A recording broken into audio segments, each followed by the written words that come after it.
प्यारे बच्चों, ये कहानी इंडिया में रहने वाले एक छोटे से परिवार की है।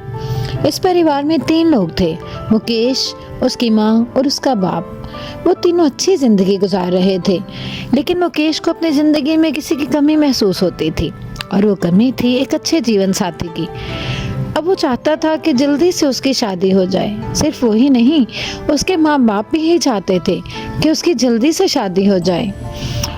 एक दिन ऐसा ही हुआ। मुकेश बाहर गांव की सैर के लिए जा रहा था कि उसे वहां एक बहुत खूबसूरत लड़की नजर आई। वो उस लड़की को देखते ही अपना दिल दे बैठा। वो उसके पास गया और उससे पूछने लगा, सुनो, तुम कौन हो और यहाँ पे कैसे आई हो? तुम्हें पहले तो कभी इस गांव में नहीं देखा। क्या तुम हमारे गांव में नहीं आई हो या कोई मेहमान हो, किसी फैमिली, किसी परिवार के यहाँ रहने के लिए आई हो? नहीं भाई, मैं तो यहाँ पे आती रहती हूँ। शायद आपने मुझे पहली बार यहाँ देखा है। मैं यहाँ पे खेलने के लिए आई थी। यहाँ भी रहती तो नहीं, मेरा गांव जरा दूर दराज में है, लेकिन मैं यहाँ अक्सर आती रहती हूँ। हमारे यहाँ कोई जानने वाले तो नहीं है, लेकिन मुझे दूर दूर जाने का शौक है। बस इसी मकसद के लिए मैं यहाँ आ जाती हूँ। मुकेश को ये सुन के बड़ा अच्छा लगा। अब तो वो अक्सर ही उससे मिलने के लिए आ जाता। आहिस्ता आहिस्ता उन दोनों में अच्छी दोस्ती हो गई। इस तरह से वो अक्सर इकट्ठे खेलते, कभी बैडमिंटन तो कभी बेसबॉल खेलते थे। इस तरह से दोनों में बहुत अच्छी खासी गहरी दोस्ती हो गई। फिर एक दिन मुकेश उससे कहने लगा कि सुनो, मुझे तुम्हारे साथ वक्त गुजारना बहुत अच्छा लगता है। मैं चाहता हूँ कि मैं ज्यादा से ज्यादा वक्त तुम्हारे साथ गुजारूं। क्या तुम्हें अच्छा लगता है मेरे साथ इस तरह से वक्त गुजारना? कहने लगी, हाँ हाँ, क्यों नहीं। क्या आपको नहीं लगता कि मैं ज्यादातर इसीलिए यहाँ भी आती हूँ ताकि आपके साथ ज्यादा से ज्यादा वक्त गुजार सकूं। सिर्फ आपको ही नहीं, मुझे भी आपके साथ वक्त गुजारना बहुत अच्छा लगता है। मुझे ऐसा लगता है कि शायद मेरी जिंदगी की कोई कमी दूर हो गई हो। और फिर मुकेश ने अपने माता पिता को उसके घर भेजने का फैसला किया। जब उसके माँ बाप राधा के घर गए तो उनको उससे मिलके अच्छा लगा। उन्हें वो बहुत मासूम सी लड़की लगी। मुकेश के बाप ने उससे पूछा कि बताओ, तुम यहाँ अकेली रहती हो? क्या तुम्हारे माता पिता में कोई नहीं है? क्या तुम्हारा कोई बहन भाई नहीं है? तुम यहाँ अकेली कैसे रहती हो? आखिर कैसे हो सकता है कि कोई लड़की अकेली रहती हो? तुम्हें डर नहीं लगता?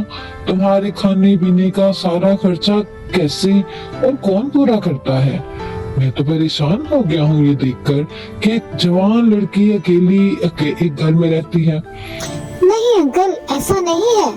मैं असल में पहले अकेली नहीं रहती थी। मेरे माता पिता मेरे साथ रहते थे। अभी कुछ अर्सा पहले ही उनका देहांत हो गया। बस उस वक्त से मैं अब अकेली रहती हूँ। और अब मुझे कमी इसलिए नहीं होती किसी चीज की, क्योंकि मेरे माता पिता मेरे लिए काफी कुछ छोड़ के गए हैं। उनका छोड़ा हुआ जो है, उसी से मैं अपना गुजारा करती हूँ और अच्छा वक्त गुजर जाता है। बहुत अच्छी बात है बेटी, मुझे तो तुमसे मिलके बहुत अच्छा लगा। आखिर तुम इतनी नेक, इतनी अच्छी बच्ची हो कि अपने माँ बाप के बाद बिल्कुल अकेली रह रही हो और फिर भी किसी बुरे काम की आदत नहीं तुम्हें। मुझे देखकर बहुत खुशी हुई। मेरा बेटा तुम्हारे साथ बहुत खुश रहेगा। और इस तरह से वो माँ बाप बहुत मुतमईन होके अपने घर आ गए। उन्हें बहुत अच्छा लगा था राधा से मिलकर। उन्होंने फैसला कर लिया था कि यही उनके बेटे की बीवी बनेगी। जब वो घर आए तो उन्होंने मुकेश को थोड़ा चौंका दिया। थोड़ा इस तरह से मुंह बनाया जैसे वो बहुत मायूस हों। माँ का तो गुस्से से बुरा हाल लग रहा था। वो कुछ मायूस भी लग रही थी और कुछ गुस्से में भी। तो फौरन मुकेश ने उनसे पूछा, माँ, आप कहाँ जब गए थे, क्या बना? क्या आप राधा से नहीं मिले? क्या आपको उससे मिलके अच्छा नहीं लगा? तो ऐसे पोज कर रही थी जैसे बहुत मायूस हो। बाप से कहती, बताइए जी, क्या कह रहा है ये? कैसी थी वो लड़की जो इसने पसंद की है? बहुत अच्छी पसंद है इसकी तो। बाप थोड़ा होशियार था। वो कहने लगा, मैं क्या बताऊं, इसको खुद बताऊं कि क्या क्या क्या पसंद कर बैठा है, इसी को ये ही जाने और इसकी पसंद जाने। हाँ हाँ, बस इसको कौन रोक सकता है, जो पसंद कर लिया बस उसी पे दिल आ गया, हम कौन होते हैं इसको रोकने वाले। मुकेश तो बहुत परेशान हो रहा था उनकी बातें सुन के, लेकिन फिर उन्होंने उनको सच सच बता दिया कि हाँ वाकई में वो लड़की बहुत अच्छी है और उसके साथ वो उसकी शादी करने के लिए मान गए हैं। और इस तरह से शादी की तैयारियां होने लगी और शादी का दिन आ पहुंचा। राधा और मुकेश दोनों एक दूसरे के साथ बहुत खुश थे। उन दोनों में अच्छी दोस्ती तो पहले ही हो गई थी और वो बहुत अच्छे जीवन साथी और बहुत अच्छे पति पत्नी भी बन गए थे। और इस तरह से लगता था जोड़ी दुनिया की बेहतरीन जोड़ी हो। दिन के वक्त राधा बहुत अच्छी बीवी साबित हुई। वो घर के सारे काम करती, किसी को कोई शिकायत का मौका ना देती थी। सारा दिन सफाई वगैरह में लगी रहती, खाना बनाती और मुकेश तो उसको देख देख के बहुत खुश होता। उसको अपनी पसंद पर बहुत नाज था, लेकिन चंद दिन की से ज्यादा ये खुशी कायम ना रह सकी। ऐसा हुआ कि रात को राधा सोते सोते कहीं जाने लगी और मुकेश को लगा कि मुझे वहम हो रहा है, लेकिन उसने जब गौर किया तो उसका चेहरा भी रात को कुछ बदल जाता और वो आधी रात के वक्त उठ के बाहर की तरफ चली जाती। मुकेश को लगा कि शायद उसको नींद में चलने की आदत है, इसलिए उसने थोड़ा इग्नोर कर दिया और वो सोया रहा। लेकिन वो रात के वक्त उठ के गायब हो गई और कहीं चली गई। दिन के वक्त सब लोगों के सामने वो उसी तरह एक नॉर्मल रूटीन गुजार रही थी, लेकिन मुकेश अंदर से बहुत परेशान हो चुका था। वो जानता था कि उसको कोई ना कोई मसला तो जरूर है, पता तो लगाना पड़ेगा कि आखिर मसला है क्या था। और फिर वही हुआ कि रात के वक्त राधा आधी रात को उठ के दोबारा से वहीं उसी तरह से चलने लगी। मुकेश गहरी नींद न सोया हुआ था, क्योंकि वो पहले से ही बहुत परेशान था और इस राज को जानना चाहता था कि आखिर ये सब है क्या। उसको कुछ बेवफाई का डर भी था कि कहीं राधा कुछ गलत तो नहीं कर रही, लेकिन वो ऐसा सोचना नहीं चाहता था। आखिर उसने उसका पीछा करने का फैसला किया। जब वो उसके पीछे गया तो वो ये देख के हैरान रह गया कि राधा तो बिल्कुल गैर इंसानी सूरत हाल में लग रही थी। उसके बाजू पीछे की तरफ मुड़े हुए, टांगे पीछे की तरफ मुड़ी हुई और दरख्त के नीचे उल्टी लटक रही थी। वो ऐसे हवा में झूल रही थी जैसे कोई पेंडुलम झूल रहा हो। मुकेश के तो पाँव के नीचे से जमीन निकल गई। वो खौफ के मारे ना कुछ बोल पा रहा था और ना ही चल पा रहा था। वो ये सोच रहा था कि आखिर ये सब है क्या। वो ये जानना चाहता था कि आखिर राधा ऐसे क्यों कर रही है। क्या राधा के ऊपर कोई जादुई ताकत है। वो कुछ भी समझ नहीं पा रहा था। वो इतना परेशान था कि उसने कोई आवाज़ निकाले बगैर चुपचाप वापस आने में ही बेहतरी समझी। वापस आके लेट गया और उसी तरह से राधा भी दोबारा उसके साथ आके सो गई। वो उठता, बार बार उसको देखता। वो गहरी नींद नहीं सो पा रहा था। आखिर को वो परेशान था कि ये सब हो क्या रहा था।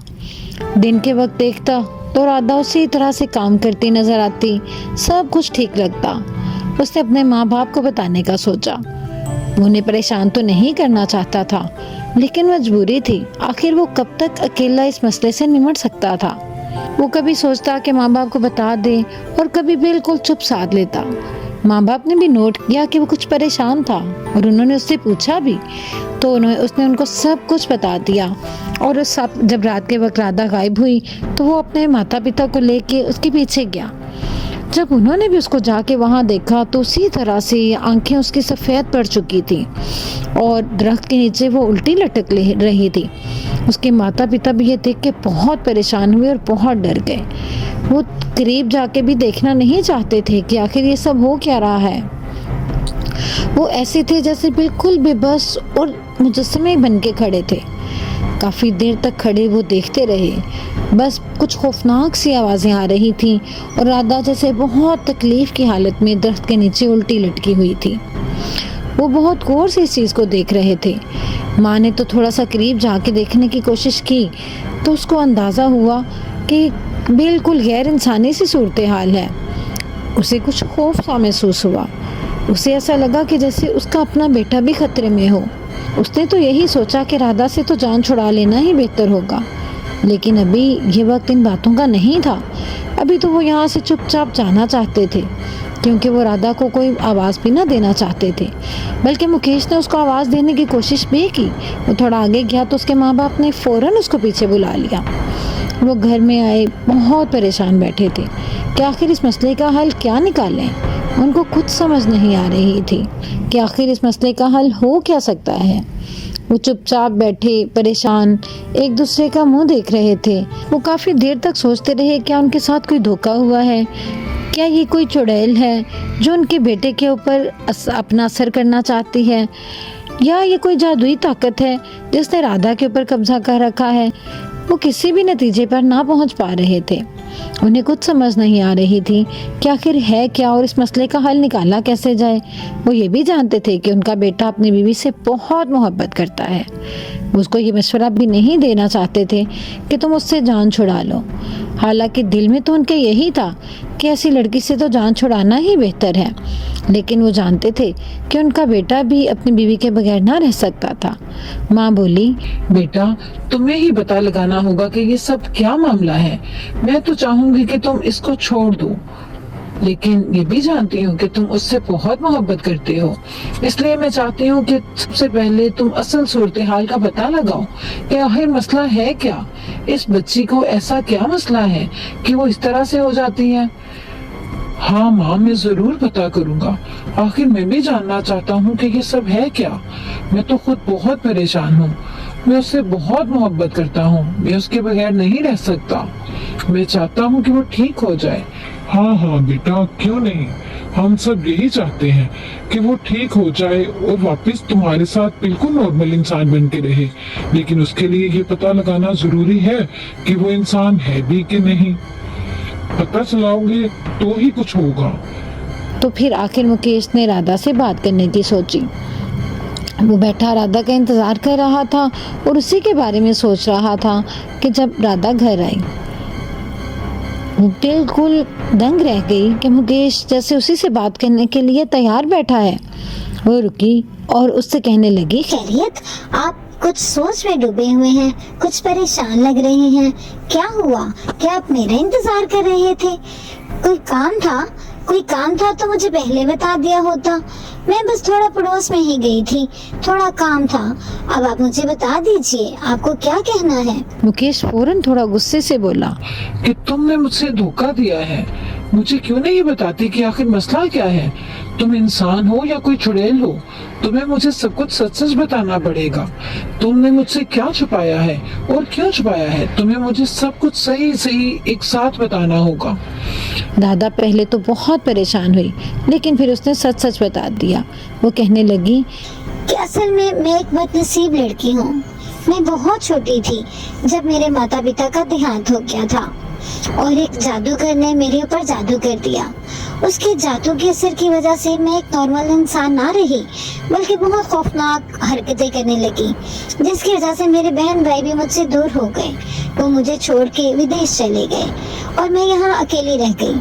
और होते होते मेरी ये आदत इतनी पुख्ता हो गई, उस जादूगर के जादू ने मेरे ऊपर बहुत ज्यादा असर कर दिया। इतना ज्यादा असर कर दिया कि अब मैं हर रोज रात को अपने इख्तियार में नहीं रहती। मुझे कुछ समझ नहीं आता कि मुझे क्या हो रहा है। कुछ जादुई सी ताकत है जो मुझे अपने वश में कर लेती है। मेरी आंखें, मेरा वजूद, मुझे कुछ समझ में नहीं आता। लेकिन ये जरूर पता है कि जब जादू खत्म होता है, मैं वापस सही भी हो जाती हूँ, तो मेरा जिस्म बहुत दर्द करता है। मुझे ऐसे लगता है जैसे मुझे ढेरों डंडों के साथ पीटा गया हो। मैं खुद अपनी इस हालत से बहुत परेशान हूँ। मैं नहीं जानती कि मैं इस आदत से कैसे छुटकारा पा सकती हूँ। मैं उस जादूगर के जादू से कैसे निकल सकती हूँ। मुकेश बोला, लेकिन तुम्हें मुझे बताना चाहिए था। तुमने मुझसे आके ये सब क्यों छुपाया? छुपाने की कोई वजह तो होगी ना। तुम्हें क्या लगता था कि मैं तुमसे मोहब्बत नहीं करता? क्या मुझे ये मालूम होता तो मैं तुम्हें छोड़ देता? हरगिज नहीं। जब मैं तुमसे मोहब्बत करता हूँ तो मैं कैसे तुम्हें छोड़ देता। आप सही कह रहे हैं, मुझे माफ कर दीजिए, लेकिन सच तो ये है कि मैं भी आपसे बहुत ज्यादा मोहब्बत करती हूँ। मैं डर गई थी कि ये ना हो कि सच पता चलने के बाद आप मुझे छोड़ दें। मैं नहीं चाहती थी कि आपसे दूर रहूं। बस यही वजह थी कि मैंने झूठ बोला। आप यकीन कीजिए, मैंने आपको कोई धोखा नहीं दिया, ना ही आपको धोखा देना मेरा मकसद था। मैं तो सिर्फ आपके साथ जिंदगी गुजारना चाहती थी। आप यकीन करें, मैं खुद बहुत चाहती हूँ, मैं इस जादू से छुटकारा पाना चाहती हूँ। मैं बहुत ज्यादा तकलीफ में हूँ, आप मेरी मदद कीजिए प्लीज। देखें, आप प्लीज इस बात को लेके मुझसे नाराज ना होइएगा। मैं आपकी नाराजगी बिल्कुल बर्दाश्त नहीं कर सकती और ना ही मैं आपसे दूर रह सकती हूँ। प्लीज कुछ तो कुछ कीजिए, आप मेरी मदद कर सकते हैं ना? आप नाराज तो नहीं होंगे ना? प्लीज इतना बता दीजिए कि आप मुझसे नाराज तो नहीं है ना? प्लीज मुझे माफ कर दीजिए, मेरी गलती जरूर बहुत बड़ी है, लेकिन मेरा मकसद गलत नहीं था। मैं आपको धोखा देना या आपसे झूठ बोलना तो ना चाहती थी, लेकिन मेरी मजबूरी थी। मैं डरती थी कि कहीं आप मुझसे दूर ना हो जाएं। मैं आपको कभी भी खोना नहीं चाहती थी। प्लीज आप मेरी ये बात समझ लीजिए। और अब मुकेश बहुत परेशान था, लेकिन उसने उससे वादा किया कि वो उसकी मदद ज़रूर करेगा। और उसकी मदद करने के लिए उसने अपने घर वालों से भी मशवरा किया और उन्होंने एक तांत्रिक को बुलाया। वो तांत्रिक बहुत पहुंचा हुआ था। उस तांत्रिक ने बहुत सारे मंत्र राधा के ऊपर पढ़े। तांत्रिक ने राधा को गौर से देखा और वो देखते ही पहचान गया कि आखिर कोई ना कोई मसला तो ज़रूर था। वो जान गया था कि ये कोई जादुई ताकत थी जो उस बच्ची के ऊपर कब्जा किए हुए थी और उसने अपना मंत्र पढ़ना शुरू किया। ए जादुई चीज, इससे निकल जा, इसकी जान छोड़ दे, इस लड़की के अंदर से निकल जा। और इस तरह से वो अपना मंत्र उसके ऊपर पढ़ता रहा और पढ़ते पढ़ते राधा बिल्कुल नडाल से होने लगी। तांत्रिक मंत्र पढ़ता जा रहा था और राधा की हालत बदलती जा रही थी। पास खड़ा मुकेश और उसकी माँ ये सब कुछ देख रहे थे कि आखिर ये सब क्या हो रहा था। और फिर राधा जोर जोर से रोने लगी, जैसे कोई चीज़ उसके बहुत तंग कर रही हो। और तांत्रिक ने अपना मंत्र पढ़ना जारी रखा और फिर आखिर राधा बिल्कुल नडाल होके गिर सी गई। और इस तरह से तांत्रिक ने बताया कि अब ये चीज़ अपना इसका पीछा छोड़ चुकी है, अब ये बच्ची बिल्कुल जादुई असर से बाहर है। और इस तरह से अब पूरा परिवार बहुत खुश हुआ। मुकेश, उसकी माँ, उसके बाप और राधा अब भी खुशहाल जिंदगी गुजारने लगे थे, क्योंकि उनके दिल से वो शक, वो वहम निकल चुका था कि राधा ने उनको धोखा दिया। बल्कि अब वो जान चुके थे कि राधा तो खुद बहुत मासूम थी, वो तो खुद किसी के जुल्म का शिकार हुई थी। और इस तरह से अब वो अपने घर में अपनी इज्जत और अपनी मोहब्बत दोनों हासिल कर चुकी थी। कॉलेज में 3 फ्रेंड्स पढ़ती थी। उनका नाम आशा, मीना और टीना थे। टीना, मीना और आयशा तीनों बहुत मगरूर और बदतमीज लड़कियां थीं। उन्हीं की क्लास में एक और लड़की भी पढ़ती थी जिसका नाम सारा था। सारा बहुत ही शरीफ घराने से लगती थी, लेकिन वो अपने हुलिये से बहुत सादा थी, जिसकी वजह से उन्होंने उसका नाम गरीबो रखा था। वो हर वक्त उसका मजाक उड़ाती रहती, उसकी एब्सेंस में भी उसकी बुराइयां करती और उसको हमेशा तंग करने की कोशिश करती थी। इसी तरह से एक दिन, तुमने गरीबों को देखा है? कहाँ कैसी लग रही है? अपने रोज वाले हुलिये में उसी तरह से होगी, सादा सी साड़ी पहने और उसी तरह से। तुम्हें पता है, मैं तो उसको देख देख के हैरान होती हूँ कि आखिर वो इस यूनिवर्सिटी में आ कैसे गई। ऐसा ही है ना, हम लोगों के बीच में पढ़ने की उसकी कोई औकात तो नहीं रखती। ये बिल्कुल ठीक कह रही है, आखिर वो इस कॉलेज में उसका एडमिशन हो कैसे गया? मुझे तो खुद हैरत होती है कि उसकी कोई औकात थी कि वो हमारे साथ पढ़ सकती, लेकिन न जाने कैसे वो हमारी यूनिवर्सिटी में, हमारे कॉलेज में आती है। मैं तो खुद उसको देख देख के हैरान होती हूँ कि आखिर वो इस कॉलेज में आ कैसे गई। ये सही कह रही है ना? बिल्कुल, हाँ, बिल्कुल ठीक कह रही हो तुम। आओ उसके साथ ना कुछ नई गेम खेलते हैं। उसको तंग करने का तो इतना मजा गुस्सा आता है। ये सही कह रही है। मैं तो खुद यही कहती हूँ कि उसको सही तरह से सबक सिखाना चाहिए, है ना। देखो ना, वो हमारे साथ पढ़ती है और ऐसे ही बनती है जैसे बहुत लाइक फाइक हो। और मुझे तो टीचर्स पे भी हैरत होती है कि आखिर टीचर्स उसको क्यों इतना पसंद करते हैं। आखिर हम लोग नहीं नजर आते टीचर्स को। सही कह रही हो, कुछ ना कुछ उसका करना पड़ेगा। और इस तरह से वो उसको तंग करने के मंसूबे बनाती रहती।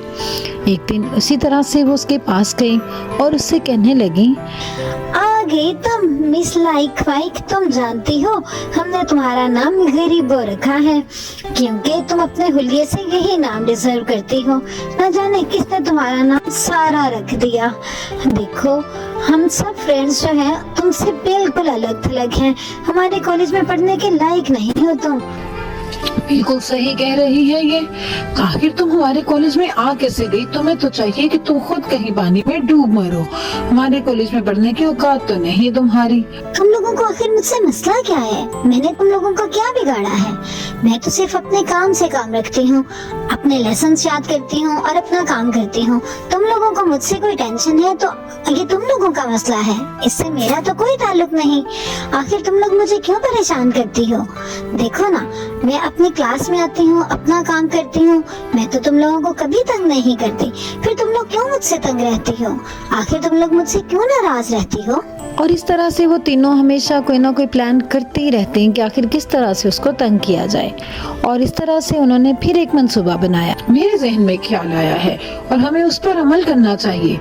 मैं समझती हूँ कि हमें उसको जो है वो बेवकूफ बनाना चाहिए। वो समझती है ना कि वो क्लास में सबसे लायक है, हमें उसको नीचा दिखाना होगा।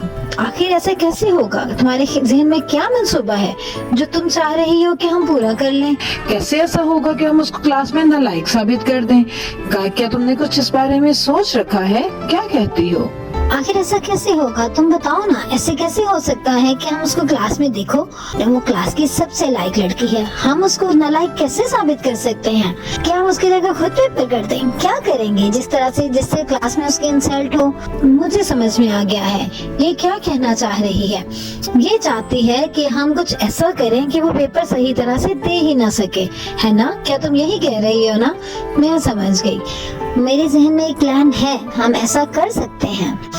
और ऐसा ही हुआ। उनको एक दिन ऐसा हुआ, वो यूनिवर्सिटी की बात देर तक रुकी रही और उन्होंने उसे रोक कर कहा कि तुम जानती हो टीचर ने क्लास में क्या अनाउंस किया है? उन्होंने कहा है कि पेपर्स का सिलेबस चेंज हो गया। पिछले चैप्टर्स की बजाय अगले 3 चैप्टर्स जो हैं वो उन्होंने सिलेबस में इंक्लूड कर दिए हैं। अब पेपर जो है वो पिछले चैप्टर्स में से नहीं आएगा, बल्कि अगले 3 चैप्टर जिनकी सिर्फ हमने आउटलाइंस पढ़ी हैं, जिसको हमें तफसील से नहीं पढ़ाया गया, पेपर उसमें से बनेगा। और हम लोग खुद परेशान हो गए हैं कि आखिर हम पेपर की तैयारी कैसे करेंगे। लेकिन जब पेपर हुआ तो वो हैरान रह गई। उनका ये प्लान इसलिए था कि जब पेपर होगा तो उसकी तैयारी सही नहीं होगी और वो पेपर में सही नहीं कर पाएगी। लेकिन जब पेपर हुआ तो पेपर बिल्कुल सिलेबस के मुताबिक था, लेकिन उसने सिलेबस के मुताबिक तैयारी ना की थी, क्योंकि एक दिन गैर हाजिर होने की वजह से उन्होंने उसको मिसगाइड कर दिया था। लेकिन वो इतनी लायक थी कि वो अपना पेपर अभी भी बहुत अच्छी तरह से देकर कामयाब हो सकती थी। और ऐसा ही हुआ, उसने पेपर बहुत अच्छा दिया। जब वो पेपर दे के निकल रही थी तो वो तीनों देख रही थी कि ये तो पेपर लेके काफी देर तक बैठी रही, जबकि वो तीनों कब से पेपर खाली दे के आ चुकी थी। उन तीनों ने उसे रोका और कहने लगी, रुको, तुमने पेपर कैसे दिया? तुम तो इतनी देर तक पेपर लेके बैठी रही, आखिर तुम कर क्या रही थी? हमने देखो, हम तो काफी देर से फारिग हो गए, हमें तो पेपर की समझ में नहीं आई। लेकिन तुमने तो पेपर के मुताबिक तैयारी भी ना की थी। तुम कैसे इतनी देर तक पेपर लेके बैठी रही? आखिर तुमने पेपर में क्या लिखा है? देखो ना, कैसे ये पेपर कर सकती है? मुझे लगता है इसने सारी उल्टी सीधी कहानियां पेपर में लिख दी। आखिर खाली पेपर देने से तो बेहतर था ना कि कोई ना कोई किस्से कहानियां लिख दी जाती, क्योंकि खाली पेपर का जो है वो टीचर के ऊपर तो अच्छा इंप्रेशन नहीं पड़ना था। हाँ हाँ, बिल्कुल सही कह रही हो। इसने तो पेपर में यही कुछ लिखा होगा। आप लोगों ने मेरे साथ धोखा किया है। आप लोगों को मेरे साथ ऐसे नहीं करना चाहिए था। आप लोगों की वजह से मैं पेपर की बिल्कुल अच्छी तैयारी नहीं कर पाई। देखो, आप लोगों को मेरे साथ झूठ नहीं बोलना चाहिए था। मैंने आप लोगों पे एतबार किया, लेकिन आप लोगों ने मेरे साथ मजाक किया है। आप लोगों ने ये गलत किया। देखो, किसी के साथ ऐसे धोखा नहीं करना चाहिए। और जब रिजल्ट का दिन आया तो वो तीनों हैरान थे कि क्लास में उसने ही टॉप किया था। अरे ये क्या, ये गरीबों तो नंबर ले गई। मुझे जो भी आता था पेपर में मैंने लिख दिया, क्योंकि मैंने पहले तो पढ़ा हुआ था ना, इसलिए मुझे जो भी पेपर में समझ में आया मैंने कर दिया। अब ये तो अल्लाह ताला की तरफ से ही है कि मेरे मार्क्स आप लोगों से अच्छे आ गए। इस वजह से इसमें मेरा तो कोई कसूर नहीं, लेकिन तुम लोगों को अभी भी मुझ पर ये गुस्सा है कि मैंने गलत किया। हालांकि गलती तो आप लोगों की थी। आप लोगों ने मेरे साथ गलत किया, मुझसे झूठ बोला। आप लोगों को मेरे साथ ऐसे नहीं करना चाहिए था। और फिर वो तीनों नए मंसूबे की तलाश में लग गईं, क्योंकि पहला मंसूबा तो उनका नाकाम हो गया था। उन्होंने कोशिश की थी कि क्लास में उसके सबसे बुरे मार्क्स आए, लेकिन वो तो अभी भी टॉप कर गई थी और वो तीनों हस्बे मामूल फेल थीं, क्योंकि उनका ध्यान हर वक्त साजिशों की तरफ ही रहता। और इस बार भी उन्होंने ऐसा ही मंसूबा बनाया। असल में अगले दिन कॉलेज का ट्रिप जा रहा था, जिसके लिए सारा बहुत एक्साइटेड थी और वो भी ट्रिप पर जाना चाहती थी। और उन्होंने मंसूबा बनाया कि किसी तरह उसको ट्रिप पर जाने से रोक दिया जाए। उन्होंने यूनिवर्सिटी के बाद वहीं क्लासेस होने के बाद वहाँ पे रुकी और रुक के प्लान किया। उन्होंने उसका फ़ोन किया और कहा, अरे सारा, तुम्हें पता है हमारे कॉलेज का ट्रिप जो है वो थोड़ा सा लेट हो जाएगा। टीचर्स ने क्लास में अनाउंस किया है कि हम सुबह 5 बजे की बजाय 10 बजे निकलेंगे, क्योंकि सुबह सुबह 5 बजे तो कोई भी स्टूडेंट्स कॉलेज नहीं पहुंच सकते। इसलिए टीचर ने कहा है कि हम 5 बजे की बजाय 10 बजे कॉलेज से निकलेंगे। इसलिए तुम भी 10 बजे आना, सुकून से अच्छा सा तैयार होके आना और हम खूब चिल करेंगे, खूब मजा करेंगे। अच्छी अच्छी तैयारी करना, मजे मजे के से खाने बना के साथ लेके आना। हम लोग खूब इंजॉय करेंगे वहाँ पे।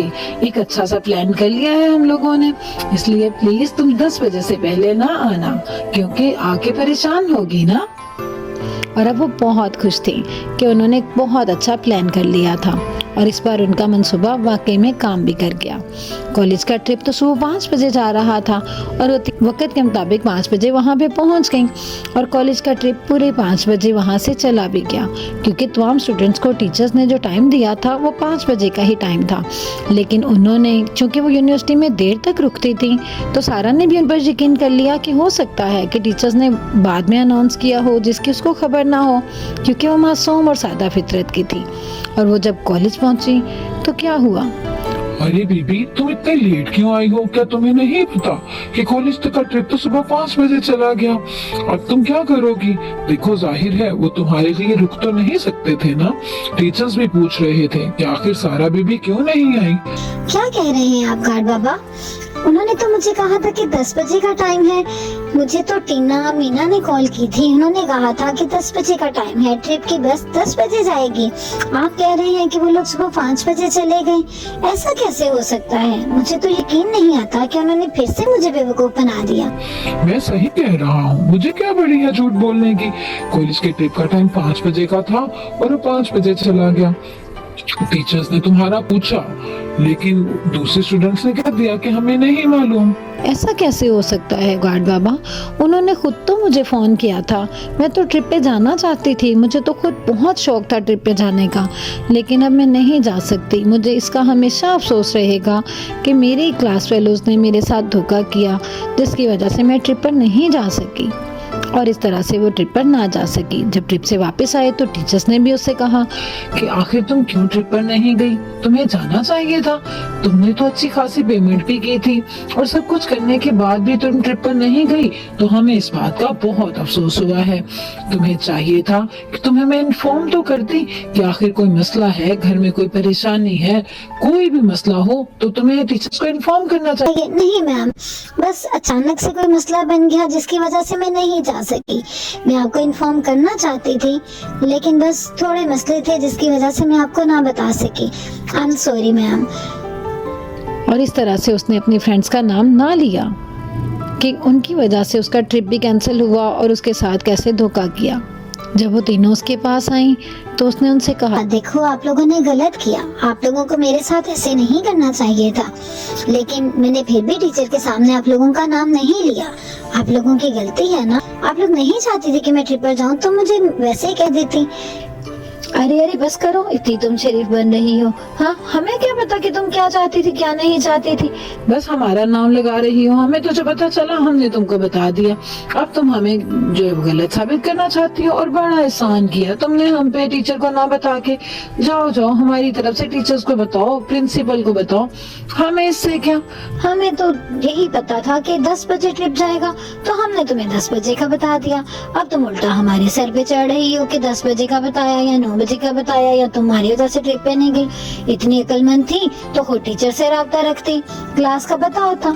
आप लोग कैसे बात कर रही हो? मैंने आप लोगों को कोई ब्लेम नहीं दिया, मैं साफ बात कर रही हूँ कि आप लोगों ने मुझे फोन किया और मुझसे झूठ बोला, जबकि टीचर्स ने 10 बजे का टाइम दिया ही नहीं। तो आप लोगों ने कैसे मुझे कह दिया कि 10 बजे का ट्रिप जाएगा? फिर एक दिन ऐसा हुआ कि सारा एक कॉफी शॉप में गई और वहाँ पे टीना और मीना भी मौजूद थी। वो उसको वहाँ पे देख के बहुत हैरान हुई, क्योंकि वो कॉफ़ी शॉप काफ़ी महंगी थी। वो कहने लगी, आखिर ये गरीबों यहाँ कैसे आ गई? तो वो फौरन उसके पास उसका मजाक उड़ाने के लिए पहुँच गई। अरे आप लोग यहाँ कैसे? मुझे आप लोगों को यहाँ देख के बहुत अच्छा लगा। मैं इस कॉफी शॉप पे अक्सर आती हूँ, लेकिन पहले मैंने आप लोगों को कभी यहाँ नहीं देखा। मुझे अच्छा लग रहा है कि आप दोनों यहाँ हैं। क्या हम लोग इकट्ठे बैठ के कॉफी एंजॉय कर सकते हैं? अरे बस करो, तुम्हारी इतनी औकात है कि तुम हमारे साथ कॉफी पियो? न जाने यहाँ आज तुम आ कैसे गई, हमने तो तुम्हें पहले कभी यहाँ नहीं देखा। हम लोग तो यहाँ कॉफी शॉप में आते रहते हैं, हम लोग तो आते हैं अच्छी अच्छी कॉफी शॉप, अच्छे अच्छे कैफेज में जाने के, लेकिन तुम्हें देख के हमें हैरत हो रही है। अरे अरे हाँ, यही सही कह रही हो, ये कैसे यहाँ पे आ गई? मैं तो खुद इसको देख के हैरान हो गई हूँ कि तुम्हारा आखिर यहाँ पे क्या काम? क्या तुम्हारी जेब में इतने पैसे हैं कि तुम यहाँ पे कॉफी शॉप का बिल पे कर सको? अरे सच सच बताना, क्या तुम यहाँ पे बर्तन धोने के लिए तो नहीं आई? हाँ, हो सकता है कि तुम यहाँ पे पार्ट टाइम जॉब करती हो, इसीलिए तुम यहाँ पे आई होगी। तुम क्या कह रही हो टीना? मैं यूनिवर्सिटी में पढ़ती हूँ और तुम्हारे साथ पढ़ती हूँ, तुम्हें इसका अंदाजा है? तुम्हें क्या लगता है कि मैं यहाँ पे मेड हूँ? कैसा मजाक है ये? मैं आप लोगों को एक अच्छी फ्रेंडली दावत दे रही हूँ कि आओ इकट्ठे बैठ के कॉफी पीते हैं, और तुम लोग मेरा मजाक उड़ा रहे हो। आखिर ऐसा क्यों कर रहे हो आप लोग? और इस तरह से जब वो वापस आने लगी तो उनके साथ उनकी तीसरी फ्रेंड भी आ गई। लेकिन जब वो जा रहे थे तो रास्ते में तेज़ बारिश शुरू हो गई। उस बारिश में वो भीग रही थी, तो उन्हें सारा ने ऑफर दी कि आओ तुम लोग करीब मेरे घर चलो, मेरा घर यहाँ से बिल्कुल करीब है। आओ मैं आप लोगों को चाय पिलाती हूँ। आखिर तुम लोग मेरे घर में क्यों नहीं आते? आओ मेरे मेहमान बनो, मुझे अच्छा लगेगा। वो तीनों चूंकि बारिश में भीग रही थी तो उन्होंने कहा, हाँ हाँ क्यों नहीं, चलो आज देखते हैं, तुम्हारा घर भी चल के देख लेते हैं। वैसे हमें जिद तो नहीं देता कि हम किसी भी गरीब के साथ उसके घर जाएं, लेकिन चलो ये कह रही है तो हम चले जाते हैं। क्यों नहीं, इसके घर जाके देख लेते हैं कि आखिर ऐसा क्या है इसके घर में जो ये हमें अपने घर दावत दे रही है। हाँ, इस बारिश में भीगने से तो बेहतर है कि चलो इसके घर ही चला जाए। और जब वो उसके घर पहुंची तो वो हैरान रह गई कि उसका घर तो बहुत आलीशान था। यहाँ तक कि उन तीनों के घरों को मिला के भी इतना बड़ा घर ना बनता था। वो तो हैरान परेशान थी कि वो लड़की जिसको वो गरीबों कहते थे, उसका मजाक उड़ाते थे, वो इतने आलीशान घर में रहती थी। ये क्या, ये किसका घर है? तुम हमें कहाँ ले आई? क्या ये तुम यहाँ पे काम करती हो या ये तुम्हारे किसी जानने वाले का घर है? मैं तो हैरान हो गई हूँ, इतना बड़ा घर तो हमने पहले अंदर से कभी भी नहीं देखा। आखिर तुम्हारा यहाँ पे क्या काम? तुम यहाँ पे कैसे? क्या अपने बारे में कुछ बताओगी? क्योंकि क्लास में तो हमें कभी नहीं लगा कि तुम भी इस अमीर घराने में आ सकती हो, या ऐसे किसी घर से तुम्हारा कोई ताल्लुक हो सकता है। मुझे लग रहा है कि तुम यहाँ पे सिर्फ हमें धोखा देने के लिए लाई हो। क्या सच क्या है? क्या हमें तुम कुछ बताओगी? मैं तो हैरान हो रही हूँ कि ये सब क्या है। ये हाँ, मैं तो खुद हैरान हूँ कि आखिर इस बड़े घर में तुम्हारा क्या ताल्लुक? तुम हमें इतने बड़े घर में कैसे ले आई? जाहिर है अगर ये घर तुम्हारा नहीं तो तुम्हें तो गार्ड अंदर भी ना आने देता, और गार्ड तो तुम्हें बीबी जी कह रहा था। मुझे तो ये देख के बड़ी हैरत हुई कि तुम कैसे इतने बड़े घर में, आखिर क्या हकीकत क्या है?